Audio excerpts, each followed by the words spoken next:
This episode is brought to you by RevUp Academy. Right now, you might be stuck in the loop so many CSMs find themselves in.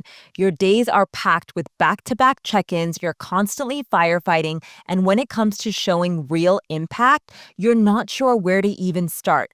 But imagine this, in the second half of 2025, and you've completely shifted how you show up. You're leading strategic conversations with ease, you're identifying upsells before they even happen, and you're being recognized as the revenue driving expert on your team. No more guessing, no more chaos, just results.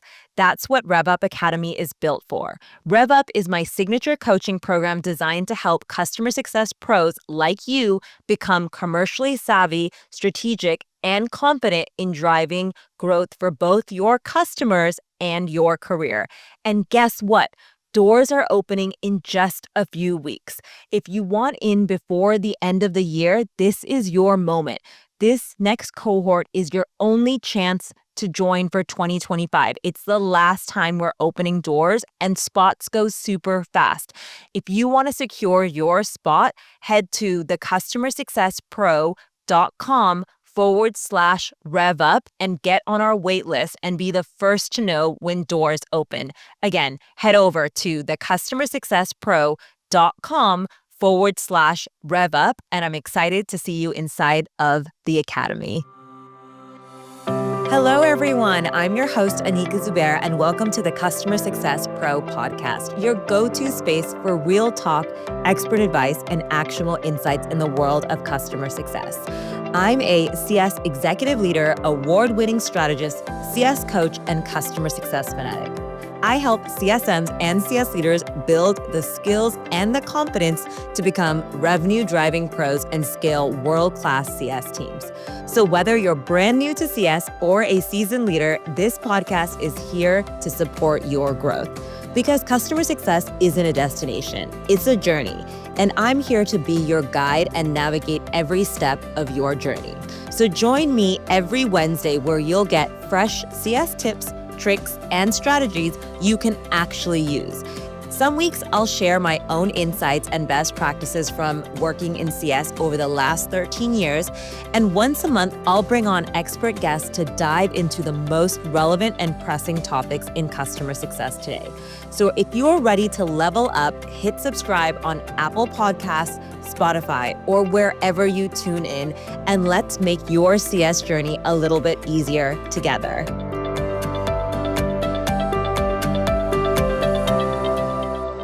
Welcome back to the Customer Success Pro podcast, where we dive deep into real strategies, mindset, and tools you need to thrive in today's customer success world. Today's guest is someone who truly embodies the evolution of customer success from a support function into a strategic growth engine. I'm thrilled to be joined by Chad Hornerfeld, the VP of Customer Success at Sienna AI, an award-winning CS leader with more than 20 years of experience. He's led and scaled high-impact teams at companies like Equala, which was acquired by Oracle, and Customer, which was acquired by Meta. Chad is not just a leader, he's a builder of people and process, and he's known for blending strategic insight with empathy and operational excellence. He's helped shape the careers of hundreds of CSMs, is a founding member of CS Angel, and actively advises emerging CS tech companies. If you've ever been in CS for a while, chances are Chad's work has already influenced your thinking, whether directly or indirectly. And recently, he's become a newly published author, which we're going to talk about in more detail in the episode. And in today's episode, we are digging into a topic that's more relevant than ever: the strategic CSM, how to drive business outcomes. If you're a CSM who wants to get out of the reactive trap and into more proactive, outcome-driven mindset, or a CS leader trying to elevate your team's impact, then this episode is for you. Let's get into it. Welcome, Chad, to the podcast. I am so excited and honored to have you on the show, especially because you're actually my first author to be on the show. And I know you're a newly published author, and we're going to talk a little bit more about your book and what inspired you to become an author. But I'd love to get a little bit of an intro to my podcast listeners that maybe haven't heard of you before, which I find that rare, but if they haven't heard of you, can you tell us a little bit more about who you are, what you do, and maybe what inspired you to write your new book? Yeah, first of all, thank you so much for having me on. I'm a huge, huge fan, and I listen to your podcast regularly. And so, in terms of myself, so I'm the VP of Customer Success at a company called Sienna AI. And so, Sienna is an agentic intelligence platform for commerce. And so, what we do is we build frontline AI technology that helps companies sell, support, provide insights, and very, very specific to the e-commerce industry. And we've sort of kept evolving. We were like a support kind of function and kind of the prioritize around CX teams, but now we've moved much more beyond that. So, and in terms of myself, so I've been in this area of customer success and CX and SaaS for a very long time, probably about 20 years now, which is kind of sad, but also I think some sort of enduring, I don't know, award perhaps. And and yes, like I've recently wrote a book, and the idea I just around this idea of writing a book is that I wanted to take some of the things that I've learned over the years and combine it with what I've been seeing in the industry and learning from others, and just provide something that others can learn from and continue to grow from and build off of. Yeah, I love that. And I love your title, by the way, because it speaks to my heart and everything that I talk about on this podcast. And I think it's extremely relevant for, let's call it the era of customer success that I think we find ourselves in. For those who have been around as long as Chad and I, like 15 years ago, customer success was more project management, almost like implementation or like the post sales team, very different than I think what customer success has become in the last, let's say, 5 years since post pandemic. And you've specifically focused your entire book, and even the title of the book is The Strategic Customer Success Manager. And that's your core theme. I'm super curious why you decided to go down the strategic customer success manager route. Two questions in that. One, because most CS books are tailored to leaders. So I'm so curious why you decided to focus on CSMs. And the second part, why the strategic part in the title? Yeah, I think that just kind of what you said, there's a lot of great books out there. And if there's any tip that I would give people, in terms of their careers, like read, get into a daily habit of reading. And I've learned so much from other books and leverage that. And I think when it comes to our world and customer success, again, like there's some really great books, but most of them are focused on leadership, kind of customer success overall. And I've always sort of taken a different approach of being more on the practical side. And I really wanted to help customer success managers because I feel like, their jobs are so difficult and they're thrown into situations. They have no idea what they need to do. And many times their leaders really don't know either. And I'm one of those leaders. At times I don't really know how we should be handling situations, but I'm going to try and provide a foundation that I can provide to you in terms of how we can work best together and kind of work through that. And I'm hopeful that the book is doing the same thing. And when it comes to this idea of a strategic customer success manager, my whole kind of thought around this is that I wanted to up-level our profession. And it's based on things that I've done in my career that I've seen to be very helpful, things that I've seen people do that they just need to really improve on. And the other thing is that I don't look at strategic customer success or strategic customer success manager as a title. I actually see it as a mindset. I think that we should all be strategic customer success managers, and we really need to make this shift because now we're in this, this world of AI, and I'd say that AI will definitely be taking components of our role. And so what it comes down to is that when we have these conversations with customers, when we're thinking about, okay, where should we focus? We have to be thinking more from that strategic perspective. And so that's, I'd say, the overall sort of idea around the book and concept. And I think that there's definitely some luck involved where it just came out at a time where I think people really needed something to help uplift them and also to guide them. And I've been really pleased in terms of what the reaction has been so far.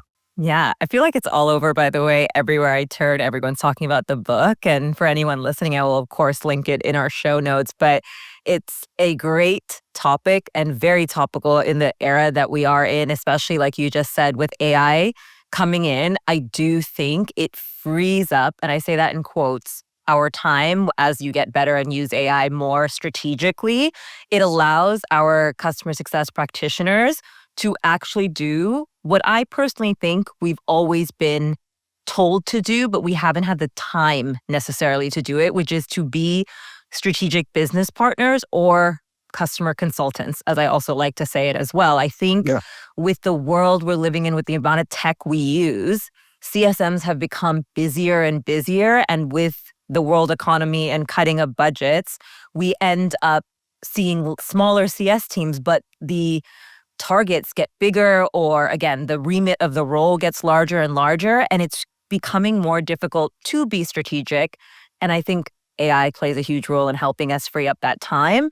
But I do think frameworks and just help on what does strategic actually mean really opens a door for a lot of people who are either currently practitioners in customer success or even who want to be in customer success as well. And before we get into your frameworks and all of that, because I'm super excited about that part of our conversation, I love in your own definition, what does a strategic CSM mean? Because the coin thing in customer success is customer success all depends. It can be so different at every organization. So I'm curious what is different from strategic CSM versus the typical or traditional CSM in your world.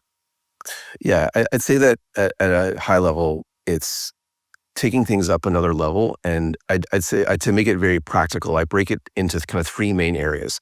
And I was guilty of all of these. And so the first one is that as a CSM, our typical focus when we're working with customers is to focus on our product. And that's somewhat easier because the product is something that you can learn, you can control, you can just know it very, very well. And you should know your product extremely well, or products. But what's more important is that a strategic CSM will start with focusing on the business of their customers. And so they'll want to know more about, what does their customer do? What terminology do they use? What are the challenges that they have in their business?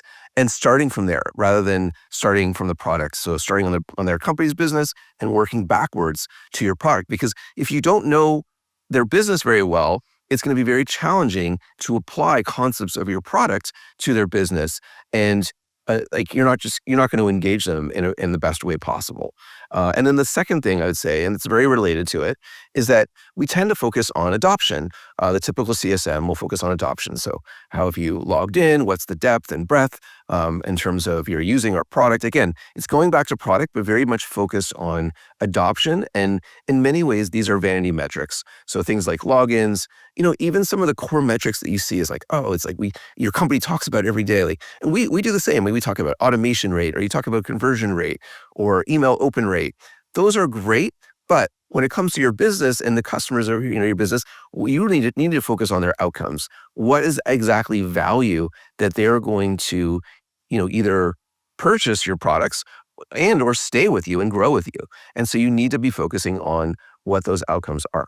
And then the last one I'd say is that, traditionally customer success has all been about empathy, and it's been about customer centricity and being the voice within your company and rah, rah, rah, customer, customer, customer, which is, again, very important. Like, you have to be the advocates for your customers within your business.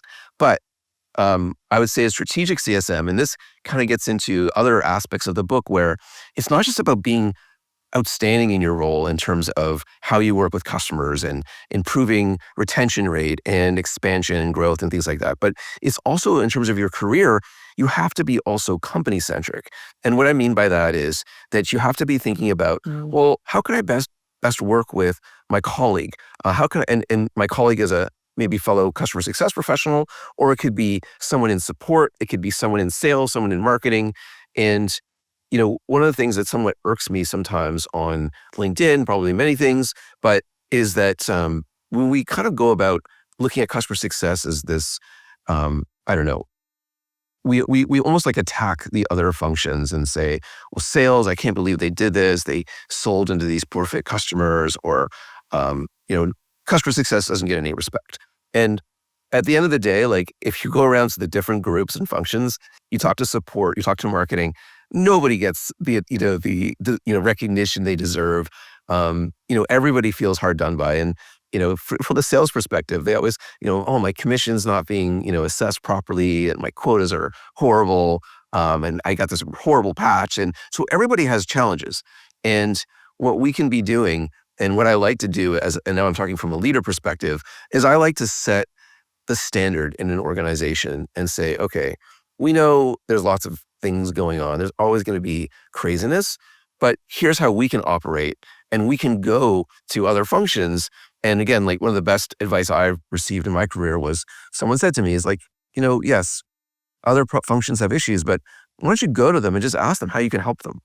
And if you have that particular mindset, that will help you advance in your career because, when it comes down to promotions and things like that, it's not just in terms of what you've accomplished. There is a limited pool in terms of who can get promoted.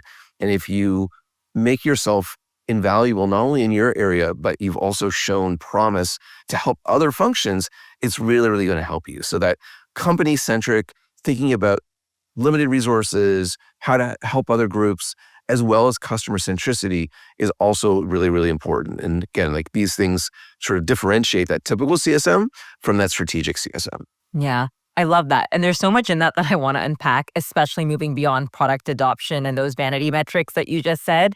But I want to save that. I really want to ask you another question because, again, being the first author on my podcast and someone who spent 20 years in the industry and within customer success, I always love hearing from my guest, what is kind of your next ambition or your CS career dream goal? You're already an executive leader. You're already a published author, which are amazing milestones in anyone's career. I'm curious, what's next for you, Chad, at this point? So it's interesting. And I was thinking about this more and more. And I actually was listening to one of your podcasts. I think it was with Alex, who's like a big, digital CS person.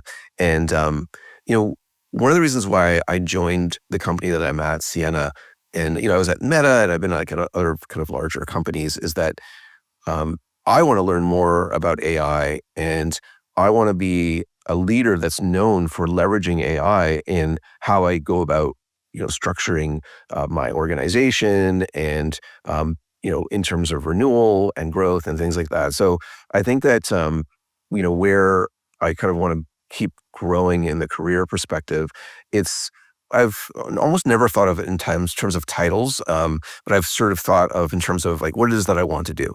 I love being a leader and helping people grow in their career. That's sort of one of my core values and mantras.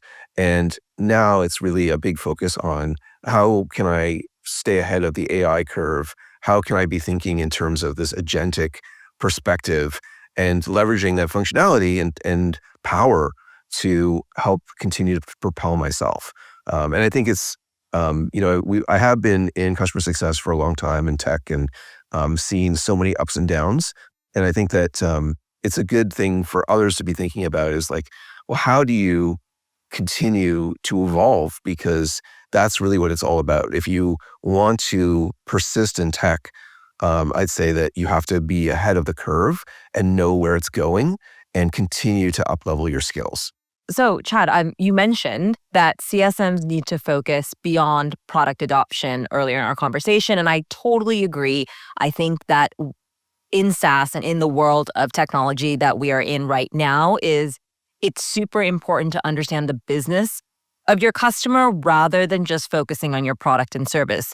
It used to be that just talking about features and talking about the technical integrations and again, talking about consumption or usage of a product meant that a customer really saw the value in a product and service. But I think that's changed dramatically. I think the world we work in, customers really need to see the inherent value. But I know a lot of the CSMs I work with and a lot of people either on LinkedIn or within the CS community, they keep focusing on product adoption and they really just do not understand the business of their customers.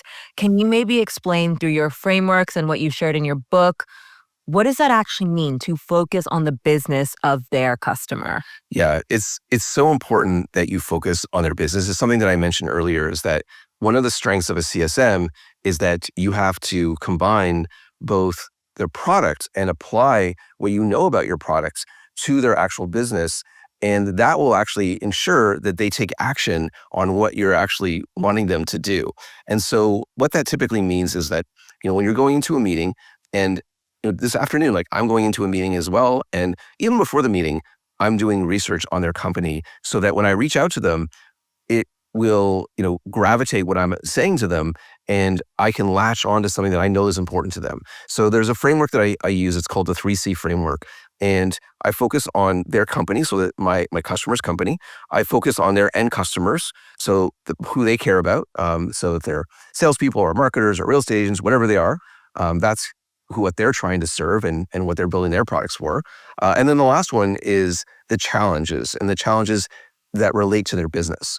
And so what I'll typically do is I have a project in ChatGPT or use Claude or Perplexity, whichever it is that you use, but I have something that's already typically set up. And I'll say something like, I'm the VP of customer success at Sienna, and I'm meeting with so-and-so at this particular company.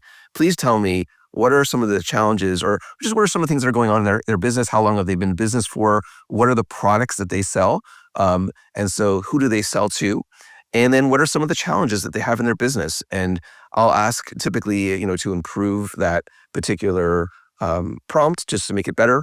I already have it pretty much set, and I would recommend that you have something like that as well. That takes 5 minutes, gives me phenomenal information that I'm going to use. And then when I actually meet with a customer, and I talk about this in the book as well in terms of, the actual meeting itself, I use a pretty simple framework called the ACE framework when I first join the meeting. And first thing I do is I appreciate the customer for joining, because we're all busy and we don't have time. And just getting them on a call is like a big, I'd say, feat in itself. And then the second thing is I confirm the agenda. And when I confirm the agenda, usually I've sent this out ahead of time and say, okay, these are the things I would like to touch on. But usually I will blend something in that I learned about them through my research as I go through the agenda. And I'll say something like, well, as I was preparing for this meeting, I noticed that, these tariffs they're probably having, an effect on you. I'd love to make sure that we cover that as part of the agenda if you think that makes sense. And, or even something personal. It's like, oh, I noticed that your company raised money, or you even won this personal award, or even something that that they did, like, oh, you launched, this particular area in our product, that you used our product. Like, just mentioning those things on a personal note, I think is really important. And then the last thing is, after you confirm the agenda, just turn it over to them and say, um, I've gone through these areas. This is the goal of our meeting. How does that sound to you? And where would you like to start? And so that ACE part is engaging them and turning it over to them. And that way you're not just kind of going on your own kind of way and going through and then going into like products stuff. But there might be something top of mind for them. And this is another part of this idea of strategic customer success. And, at times we will have an agenda going to a meeting, and we won't realize that they have something that's top of mind that they want to speak to. And some of the biggest mistakes I've made is like, okay, I've got this person on the line here, my product person. We're going to go in and talk about, what's going on in this feature. And they're so angry about something and they just want to get it off their chest. So always turn it over to them and let them have, their say. And, when we talk about being a strategic CSM, again, it's not just focusing on their business, it's also on the conversation itself and how to run a better conversation with your customer. And these are all really, really important things so that you make sure that, again, you're achieving your end goal, which is retention, growth, and then obviously helping your own career. So a lot of this thinking strategically is coming back to business outcomes and making sure that we not only understand the challenges at our customers' business, but then pivot into business outcomes and deliver on those outcomes that they're hoping to achieve. And again, I love how you turn over customer conversations into that ACE framework, and you make sure that you give your customers the room to really discuss this. I think strategic customer success is being conversational, like you said, and being able to lead a conversation that your customer wants to have with you. But I've heard it time and time again, let's focus on the business outcomes of our customer. But I know that's easier said than put into practice. And I know we all want to focus on business outcomes. It's a phrase we hear all the time. But what does that actually mean in the context of your book? I know you have another framework in regards to this, but what does it mean to focus on business outcomes? And how can the CS professionals listening to today's podcast start to really phrase it correctly of what their customers actually care about and what business outcomes they should be focusing on? Yeah, the first thing I'll say is that this isn't easy, right? Like it's your customers will a lot of times default to talking about the product. And a lot of times I hear it's like, well, Chad, you want me to talk about business outcomes, but my customers want to talk about the product. And that's understandable. And I think that what you need to just consider in your head is that, if you don't understand their business challenges, then you're not going to necessarily help them and get them where they need to go. And this affects everything. It affects when they bring you issues, when they bring you feature requests, because you have to evaluate where is this feature request coming from? How is it going to actually help them in their job, which is typically to just get something done. And so that they look good, they can go home and do whatever it is that they need. And so it's, again, this mindset shift that this is important. And I had to go through this as well. You were mentioning that you don't necessarily like frameworks. I wasn't really the hugest fan of frameworks either, but I recognized that I needed that as a tool to up-level myself and help me as part of my own learning journey. And so when it comes to business outcomes, I like to break it down into 3 areas. So I like to break it down to that top level, like business outcome is usually around generating more revenue or saving money, or let's say improving the customer experience or improving the employee experience. Whatever that kind of high level item is that your product impacts, there's usually 2 or 3 things that you gravitate around. It's why customers buy from you. The second thing, and this is even more important as it relates to that high level item, is what is the success criteria? What is it that's going to ensure that you've actually achieved that business outcome? So for example, and I like to use that SMART framework where it's something that's very specific, it's actionable, there's a time frame around it. And so for example, for us, it's, let's say, improving or saving money. And so what we'll say something like is that we will reduce your overall costs by X amount within the next quarter. And we usually put it in more terms of what our product does. So we use metrics like automation rate, but the automation rate is very geared to a specific metrics of there. So we will own or close X number of tickets within the next quarter, saving you, Y amount of money. And so that is really, really important. And your company should be thinking through what are the different success criteria that you can come up with. And then the last thing, and then this gets into the product. This gets into, okay, well, what part of our product do we actually have to put into practice? Like we have to set up 10 workflows that are going to help to improve that, say, overall automation rate, or we need to activate this particular item that will help within this time frame that's going to get us there. Or even like we need to fully onboard you and get you fully live by this date. But as you can see, we're starting with the business components and then we're working backwards to the product, and not usually where you say like, well, we need to activate these items. Let's focus on that. Like that's our action plan. And it's good to have an action plan, but it has to be grounded in what's important to them in terms of their role and their business. Just a quick pause from our episode. If you're listening to this episode and thinking, I want to be more strategic, but I don't know where to start, then this is your next step, because I'm hosting a completely free masterclass on September 10th at 1 p.m. Eastern Standard Time. And trust me, you're not going to want to miss it. Right now, you might be reacting all day. You're probably trying to prove your value, but you're struggling to connect your work to real revenue. It's overwhelming, and honestly, it's holding you back. Now imagine showing up to every single customer conversation with a clear plan. You know exactly how to drive impact, lead renewals early, and contribute to upsells confidently and land upsells without ever feeling salesy. That's what I'll be teaching in this 1-hour live masterclass, the Customer Success Revenue Framework, the 3 steps to show value to your customers. Now, this is the last time this masterclass is going to be live for this year. So you're going to want to get inside, because inside you will learn how to build deeper revenue-focused relationships, create success plans that actually drive real accountability, and lead with value-driven conversations that unlock expansion with your customers. It's a tactical and practical and actionable and totally free masterclass, but the spots are limited and they always fill up fast. So if you want to save your seat, go to thecustomersuccesspro.com/masterclass and save your seat now. Again, the URL is thecustomersuccesspro.com/masterclass. The seats always go quickly, so save your seat now. All right, let's jump back into the podcast. Yeah, I love that. I also love that you say it has to be a measurable outcome, because I think we get really caught into, I have this big, beautiful goal. And everyone does, by the way, when they buy software, they are not buying your feature functionality. They're buying this hope that your software is going to solve this big problem that they're having. Maybe it's a CRM as a tool, and maybe they just don't have all their contacts in order, or maybe their lead funnel is all a mess because, again, they're using a spreadsheet and they want to have a professional CRM. And it's not because they want fields or they don't want automation.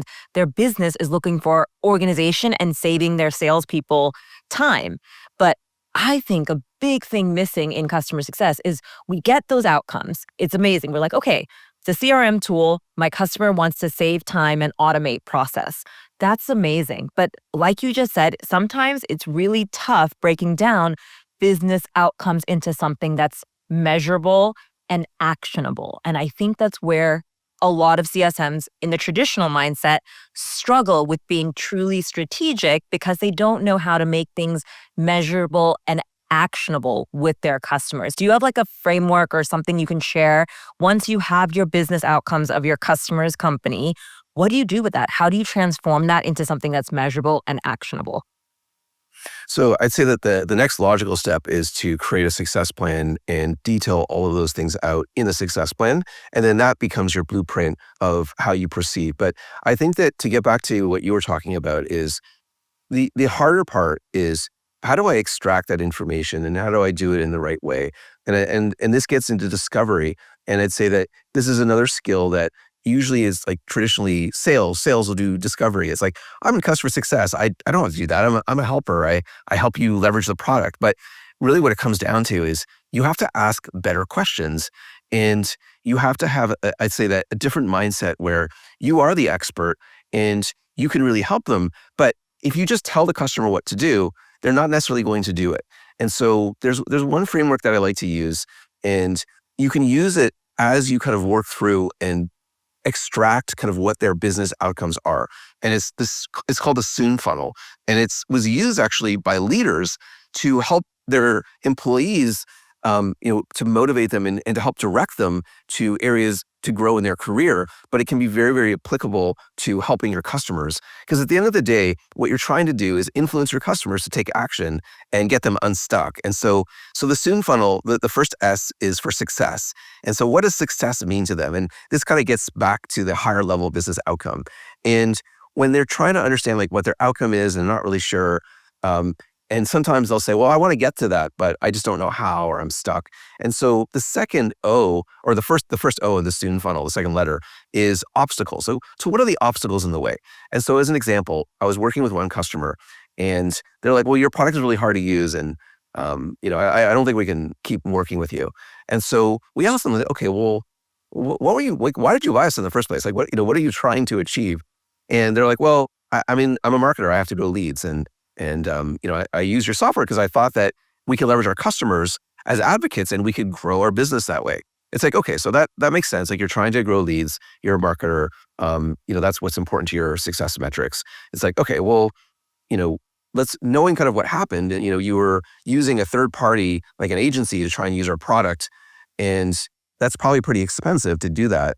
And they may not necessarily have gotten you the results. Like, how much time do you dedicate this internally? And it's like, well, we didn't really dedicate it that much. You're right. Like, the agency was expensive. And so here you're kind of unpacking, where their obstacles are.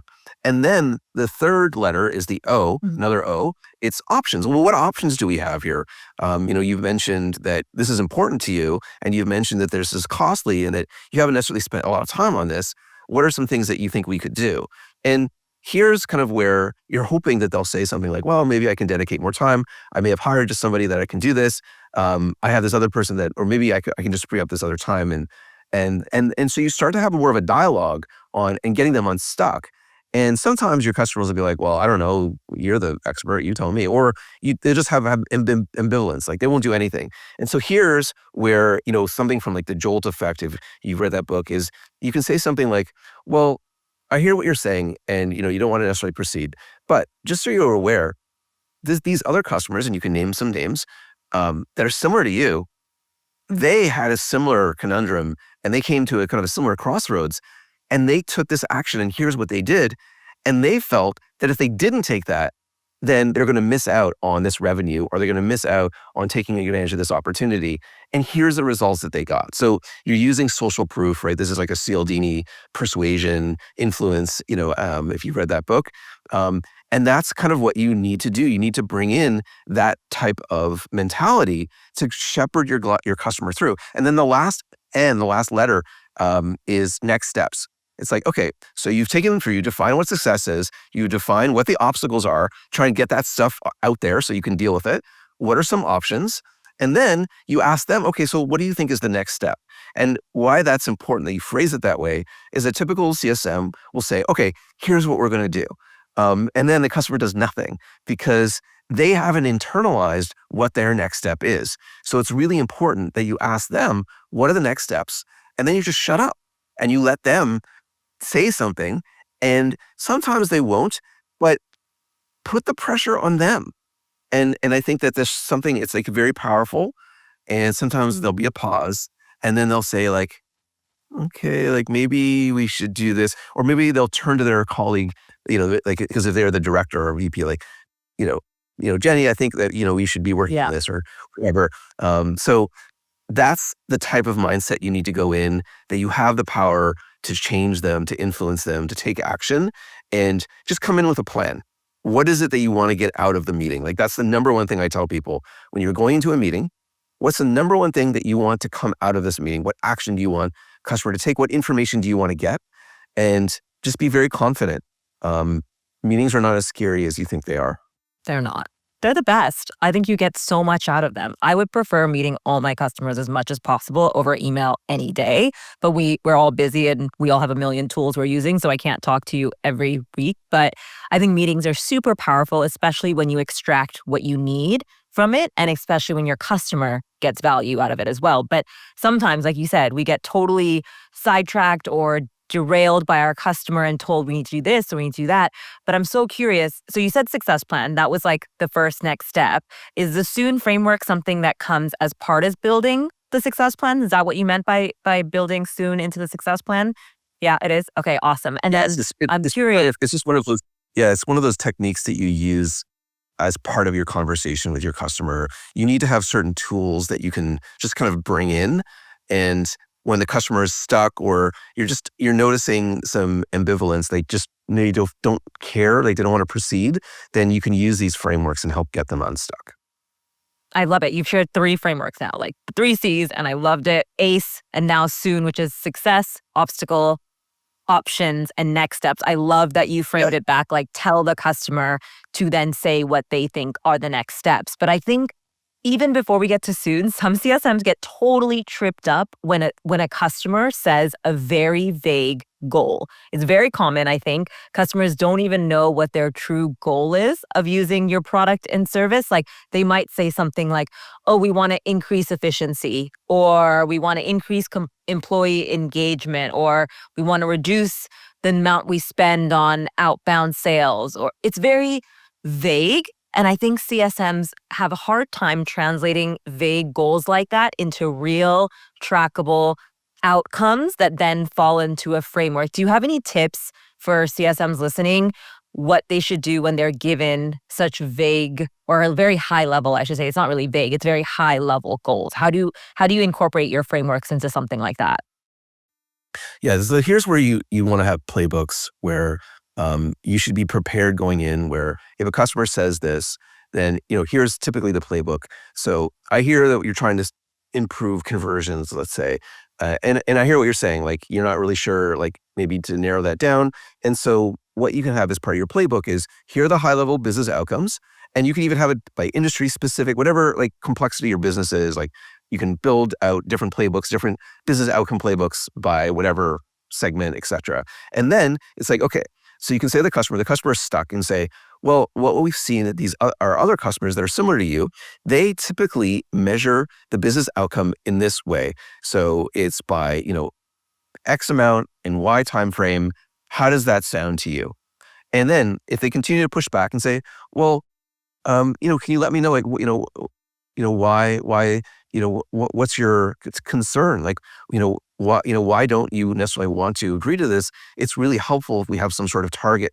And I would say that, if you keep getting pushback, or you're probably not dealing with a person that's high enough, and that you might want to just take a step back and think about it. It's like, oh, wait a minute. Like, maybe I need to speak to their boss, or maybe I need to speak to the decision maker.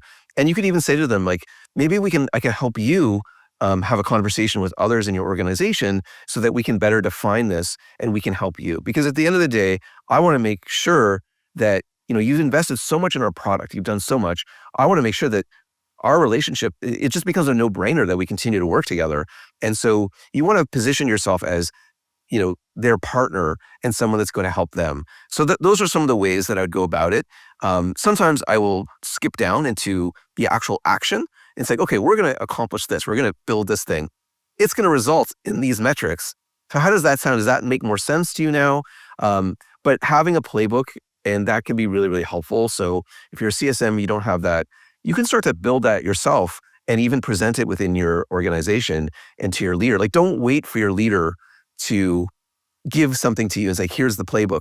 And that's part of, like, the message of the book, is that we can all be strategic and we can all take that first step and help improve ourselves and help improve our organizations. Yeah, I love that. I remember when I was first an individual contributor and the first leader, I built it myself. I was like, here's what I do, and here's the playbook because I've done it, and now this is what I'm going to do with other customers. But you've mentioned 3 frameworks, and I'm already thinking people listening right now, they're like, whoa, that's a lot. Like 3 C's, ACE, soon. There's like so many things I could There's go and more. take away right now. Yeah. And as I was listening, I was thinking all of these playbooks can apply to so many different parts and different parts of the customer journey, but also different parts of conversation or how you're working with customer, or even the segment of customers you work with. On the frameworks, whether it's the 3 C's, ACE, soon, where do you recommend anyone listening start using some of these frameworks? Do you think it's better in those discovery kickoff calls, or in business reviews, or maybe during renewal or churn conversations? I'm thinking, what's the most practical and tactical way for anyone listening to start to use your frameworks daily or weekly or whenever they decide to use it? Yeah, it's a good question. I'd say that, first of all, just focus on one thing and look to improve it. In the book, at the end of the chapters, it will guide you to my website, which is Strategic Customer Success, and anyone can go there and download the resources for free. But there's exercises that will help you internalize these, because deliberate practice is really important. It can't just be something that you read the book and you're like, okay, great, like, I'm a strategic CSM. No, you have to actually practice these things. And there's one thing, like, people ask me, like, oh, how can I work to improve this, and what's the first thing I can do? So I'd say in the section 4 of the book, it gets into strategic conversations. And one of the things that was a big kind of game changer for me was listening to someone whose name is Bob London, and how he positions his questions. And so we haven't talked about this too much, but a lot of the times getting the right answer is in the question that you ask. And just asking a difficult question, he calls them disruptive questions. So, for example, this is not one of his questions, but a question I like to ask, and my team is actually measured on this, is asking our customers 6 months before renewal, from 1 to 10, what are the chances that you're going to renew if your renewal is tomorrow? And that is not the easiest question to ask for CSMs. It's very direct, and there's no squishiness here. You have to give a number, and then you have a follow-up question. Well, okay, well, how can we get that higher? Or, why didn't you give us a lower number? That's a question you can ask as well. So that's where you start. You have to be okay with being a bit of a contrarian, sticking that needle in there a little bit and asking a difficult question. And you can do this on any call. And Yeah. doesn't have to be a QBR or whatever. No, you can start doing this today. And you can even ask these questions in the message, to your customers as well. It's better to build trust. So one of the things I talk about is building trust and showing value. In order to ask these questions, you have to have some trust with your customer, because they're not going to necessarily give you the right answer, truthful answer, and Yeah. you may have to prod them more. But just start with those basic concepts, and then you can Yep. start to build off of that. Yeah, I love that. I do. I love disruptor questions, but I also within RevUp Academy, I teach about being layering discovery. So make sure you don't have one, but 2 to 3 follow-up questions. And I think that's what you're exactly saying, which is like, don't just stop with the great question, by the way. I love asking it. I know it's an uncomfortable question, but I love asking my customers, if your renewal was due tomorrow, would you renew? Yes or no? And if it's no, awesome. Ask 5 more questions to follow up of what more we can do, what's changed, why is it not showing value, all these other things. But I think we get so caught up and scared of asking the disruptive questions, like you just said, and that results in us only holding ourselves back. If I'm completely honest, we're obviously holding the customer back because they're not seeing value, but it's holding you back from being truly strategic and stepping into that more senior executive-minded role when you do ask the tougher questions. And then when you have good follow-ups to the tougher questions as well. So I absolutely love that you shared that. And Bob London always has great discovery questions to share. But I want to wrap us up with one more question before we go into Quickfire, which is, what is one tactical or practical thing after all the frameworks, everything we've discussed? What is one tactical thing CSMs listening to this podcast today they can do starting tomorrow that would make them that much more strategic, even if it's like as small as asking more questions? But I'm just so curious. What is one tactical thing a CSM can do to make themselves more strategic? Yeah, we've talked about some other things already, but I would say something I haven't talked about is the relationship you have with your manager and managing up. I think is really important. And just go to your manager and just ask them, what's the number one thing that is on your mind right now that you're trying to accomplish? And why I think that's an important question is you need to be in tune with them and what's important to them. And if you're trying to uplevel yourself and advance your career, if you can help them in any way, then that will make you so much better within your team and within your organization. So that's just an easy thing that you can do. I love that. I totally agree. As a manager of myself, any single time I have a team member that says, Anika, how can I help you? Or what can I do to unload your plate? Those are literally the CSMs that I've almost always promoted quite quickly, but also still recognize today that if they ever were looking for a job or if I ever needed to hire someone, they would be the first on my list because I know they're helpful. They're able to really prioritize and strategically focus on what matters for the business by asking, managing up, like you said. So I absolutely love that tip. Thanks for sharing. Okay, Chad, I'm to the part of the podcast that I absolutely love, and I love challenging my guest. And as a listener, I think you know what's coming next, but we're at the quick fire questions round where I challenge every single one of my guests to try to answer the next few questions in a sentence or less. Are you ready? Ready. Awesome. Let's do it. Okay. The first question is, if you could predict the future, what do you think customer success will focus on next year? They'll focus on building agentic, agentic agents that will be just carrying out certain functions in customer success, like renewals or adoption, communication, product updates, etc. Yeah, I agree. I think a lot of the admin will be done by CS agents. That's my take on it too. So I love that we agree on that. Okay, next question is, which app or software do you use every day or every week on your phone or laptop, and why? It can be a CS tool, but it can be anything. I use Readwise. So Readwise is a really cool app that takes snippets from my Kindle books. Like I take highlights, pulls them all together, and gives me like 7 highlights from anything I've read ever. And it's just a way of internalizing what you've read. So I talked about reading, and this is compounding that. And so Readwise is awesome. It's a subscription, but it's so well worth it.